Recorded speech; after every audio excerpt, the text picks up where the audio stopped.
Naquele tempo, dirigindo-se Jesus ao chefe dos sacerdotes e aos anciãos do povo, disse-lhes: escutai esta outra parábola.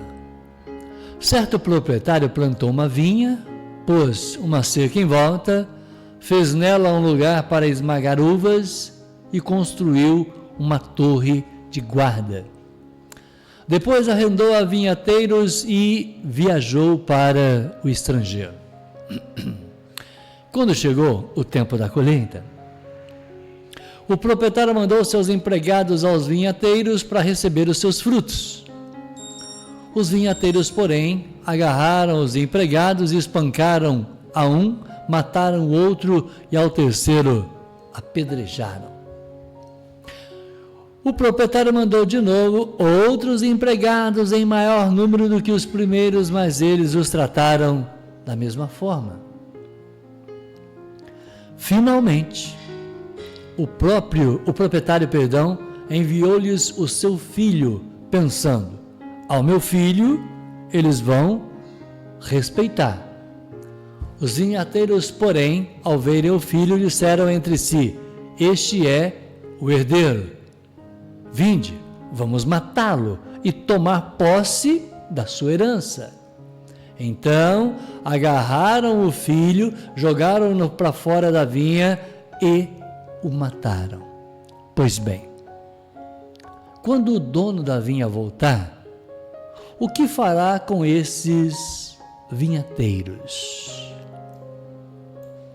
Os sumos sacerdotes e os anciãos do povo responderam: com certeza mandará matar de modo violento esses perversos e arrendará a vinha a outros vinhateiros, que lhe entregarão os frutos no tempo certo. Então Jesus lhes disse: vós nunca lestes nas Escrituras? A pedra que os construtores rejeitaram tornou-se a pedra angular. Isso foi feito pelo Senhor e é maravilhoso aos nossos olhos. Por isso eu vos digo: o reino de Deus vos será tirado e será entregue a um povo que produzirá frutos.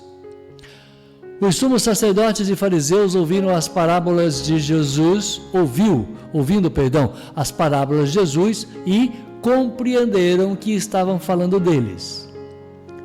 Procuraram prendê-lo, mas ficaram com medo das multidões, pois elas consideravam Jesus um profeta. Palavra da salvação.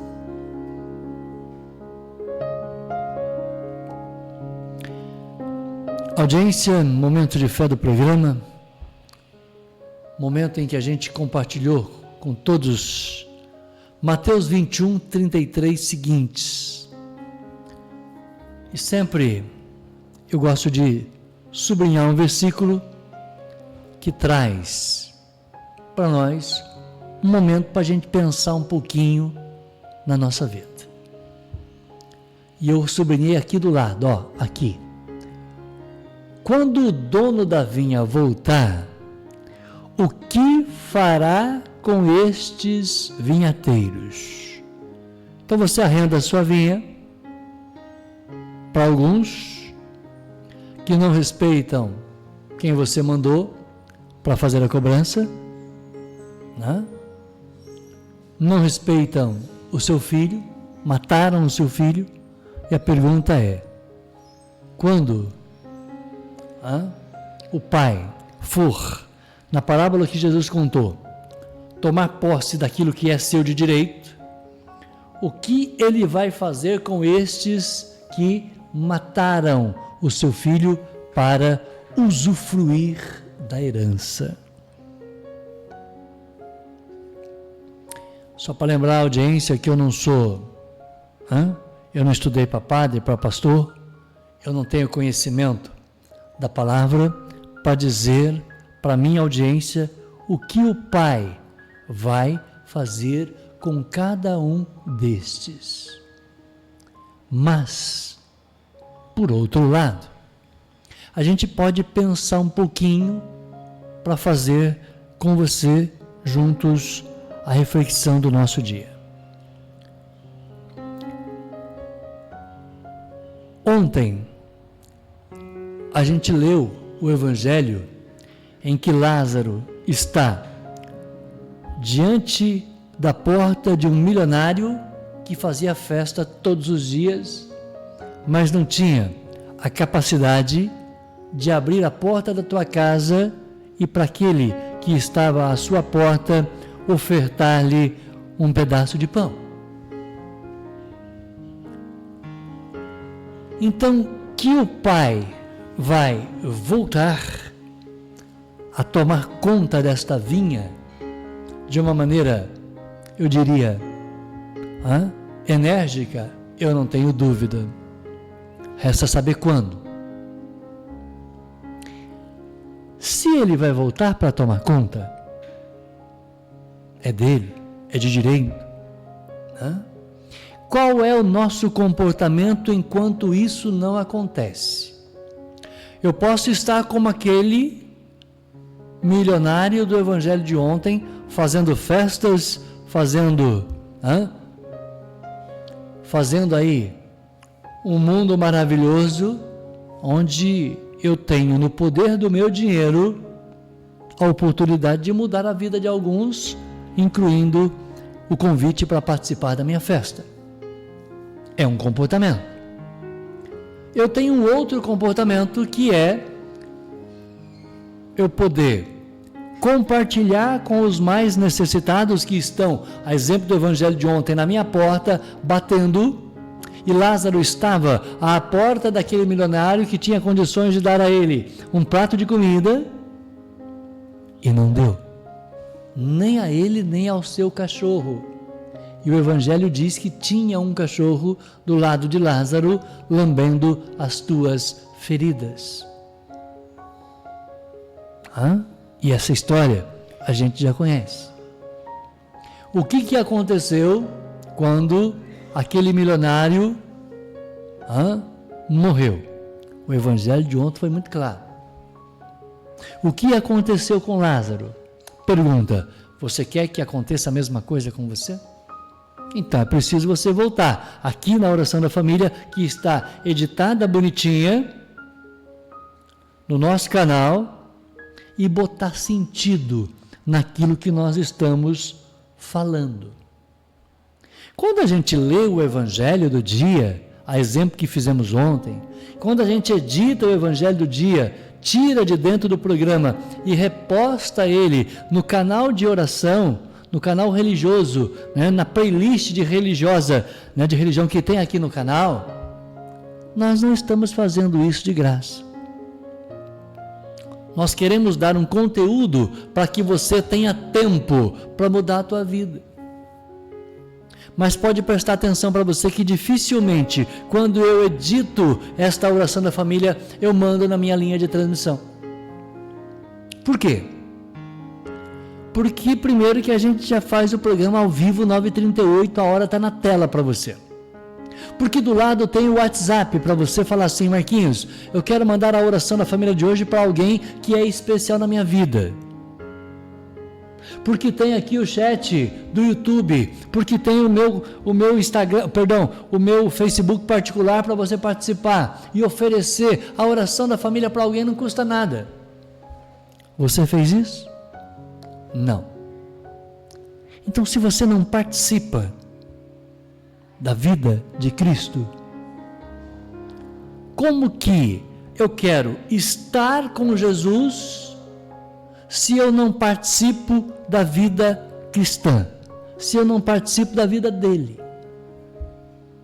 Querer a salvação, ir para o céu, todo mundo quer. Agora, é preciso participar.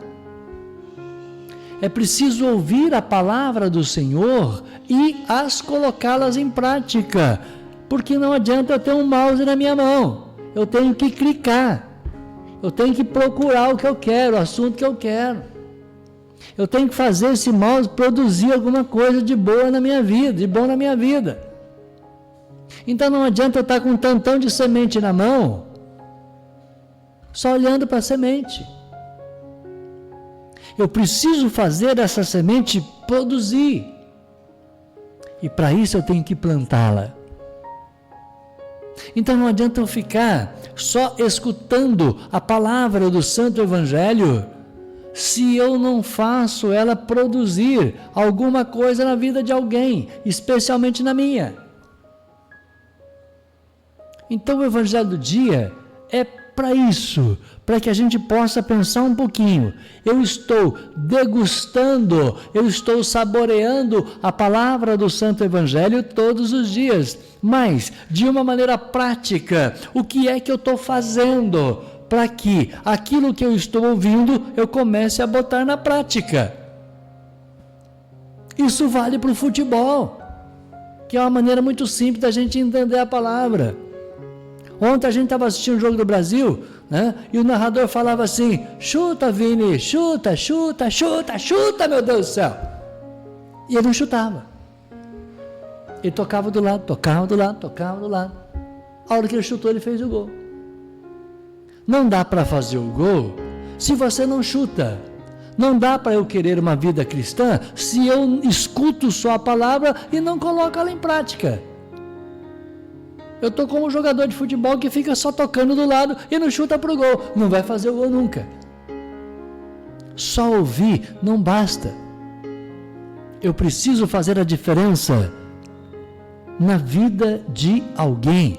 É isso que a gente reza, Senhor, quando eu saio para o meu trabalho de manhã e quando eu divido essa tela aqui com a minha audiência. Essa cadeira que está do meu lado aqui, ó, ela não está vazia, ela nunca esteve vazia. A cadeira que está no seu escritório, no seu ambiente de trabalho do teu lado, ela nunca esteve vazia. A cadeira que está aí na sua cozinha, quando você está fazendo o seu bolo de milho verde, o seu bolão de fubá, ela nunca esteve vazia. É preciso a gente sentir, é uma sensação. Você já teve aquela sensação, quando você está andando na rua, que você não está legal, dá uma sensação que tem alguém te vigiando, tem alguém te sondando, tem alguém andando atrás de você? Então, é a mesma sensação que a gente tem que ter aqui. Você tem que ter essa sensação de que você está sendo não vigiado, mas aquela sensação de que você está acompanhado.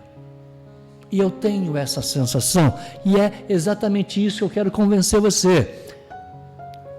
Da gente ter aquela sensação de que tem alguém nos acompanhando. Você não está sozinho nesse mundo.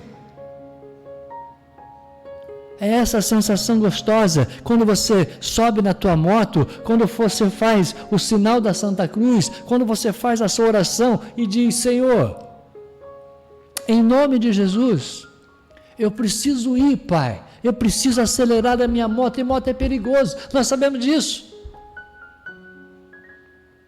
Jesus te acompanha, o anjo da guarda te acompanha, é uma legião protegendo você. Então, se tem alguém olhando para mim, se tem alguém, entre aspas, me vigiando para que eu permaneça no caminho de Jesus, fazendo as coisas que Ele fez, seguindo os teus mandamentos, eu preciso, enquanto Marquinhos Vilas Boas, enquanto audiência, facilitar a vida do meu anjo da guarda. Tem horas que a gente dá muito trabalho para o anjo da guarda. Porque aí eu saio de um ambiente como eu estou agora, de oração da família, aí eu vou para a rua. Eu esqueço tudo isso que eu fiz e começo a fazer nhaca na minha vida. Eu saio da minha igreja, eu saio do meu culto, E como diz aquele pastor famoso, quando eu estou dentro da igreja é uma maravilha. Quando você sai para fora da igreja, meus problemas, vem comigo, meus problemas, vamos de volta para casa. Parece que você convida todos os seus problemas, tudo aquilo que não está fazendo bem para você, para voltar com você para sua casa. Aí a hora que você volta para sua casa, é uma nhaca de família. Família que discute, que briga, que não entende, que não reza, que não come junto, que não agradece. Mas a minha vida está uma mercadoria Vilas Boas. Está mesmo, e com tendência de piorar. Por quê? Porque você é um daqueles que entra para dentro da sua casa falando palavrão. Você entra para dentro da sua casa falando palavrão. Falando para o encardido, filho da Amy, faz companhia para mim aqui que eu estou voltando para casa. Quantas vezes você entra dentro da sua casa falando palavrão? Conheço um monte de gente que faz isso. Você reza dentro da igreja, no primeiro BO que dá, no trabalho, em casa, na rua, aí você fala aquele tantão de palavrão, convida o encardido para voltar para sua casa, entra de cara feia, mal-humorado, chutando tudo, achando que quem está em casa é culpado. Quantas vezes nós fazemos isso? Quantas vezes você volta para casa mal-humorado, enfesado? E como diz aquele palavrão, enfesado é cheio de quê? Cheio de... Exatamente. Está na hora de ir lá no banheiro e dar descarga.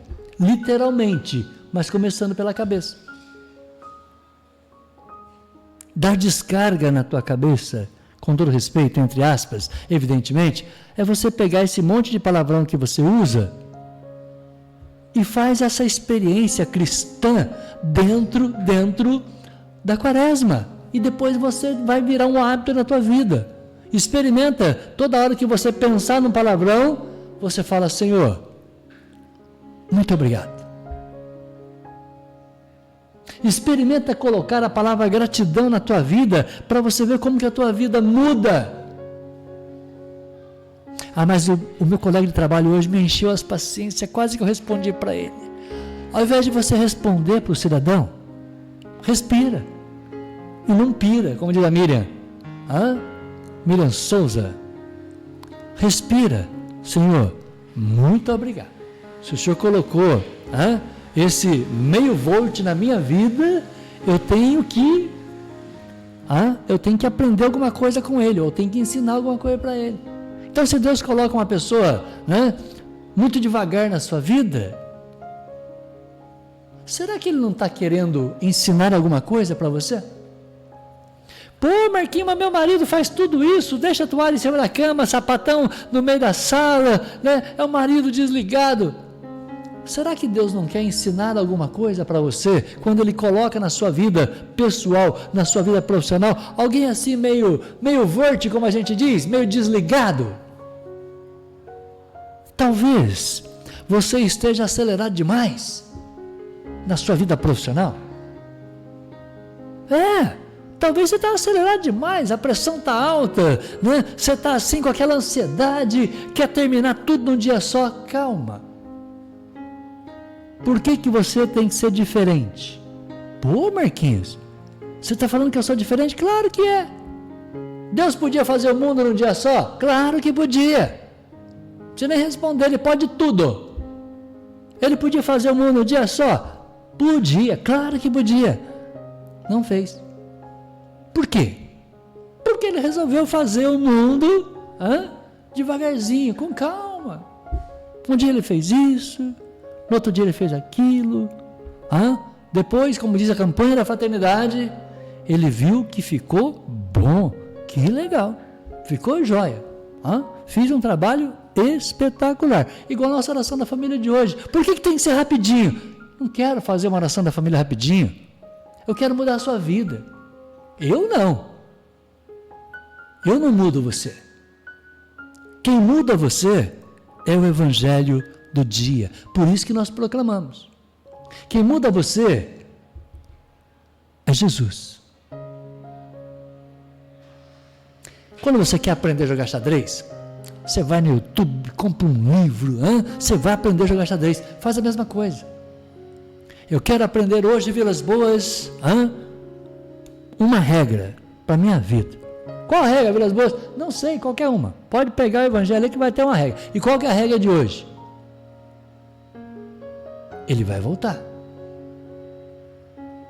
O dono da vinha vai voltar.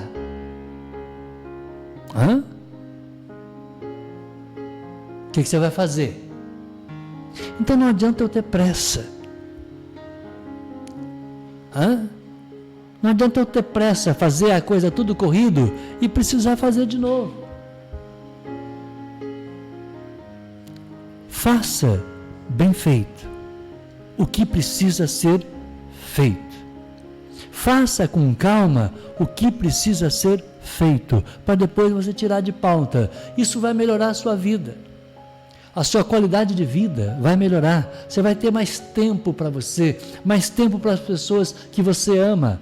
Você vai deixar de ser uma esposa, que passa a ter um tempo para o marido. Você vai ser um marido que passa a ter um tempo maior para a sua esposa. Tem gente que passa a vida inteira só no celular. Põe você na cama. Faça a experiência de ficar fazendo nada do lado de alguém que você ama. É gostoso? O que você tem que fazer hoje? Nada. Eu vou tirar um final de tarde, um começo de noite, sei lá, para fazer nada. Eu não quero fazer nada. Aí você vai arrumar alguma coisa legal para fazer do lado de alguém que você ama. Experimenta. Experimenta deixar a tua empresa na empresa. Não traga a sua empresa para dentro da sua casa. A tua esposa não é tua funcionária. Esposa, não leve o teu fogão para dentro da empresa do teu marido. Lá não é sua cozinha. A partir do momento em que a gente começa a organizar a nossa vida, as coisas começam a funcionar melhor. É simples assim. E como que a gente organiza? Começando pela nossa fé. É o caminho, é a verdade, é a vida. Buscai primeiro as coisas do alto. É livro do Padre Léo, é filosofia de vida para cada um de nós. Em primeiro lugar, as coisas do alto. Primeiro a minha fé, depois os meus compromissos. Eu organizo a minha cabeça para que eu possa abrir a porta da minha casa e sair para o meu dia de trabalho. Experimenta fazer isso. Experimenta parar de falar palavrão. Nossa, tem hora que escapa. Eu sei que escapa. Deixa de fazer propaganda do encardido de graça. Só isso. Experimenta falar assim, ao invés de eu falar um palavrão, ao invés de eu aumentar o tom da minha voz, conversando com alguém, Senhor, muito obrigado. Mas o que você está agradecendo? Não sei. Senhor, muito obrigado. Ao invés de eu falar um palavrão, Senhor, muito obrigado.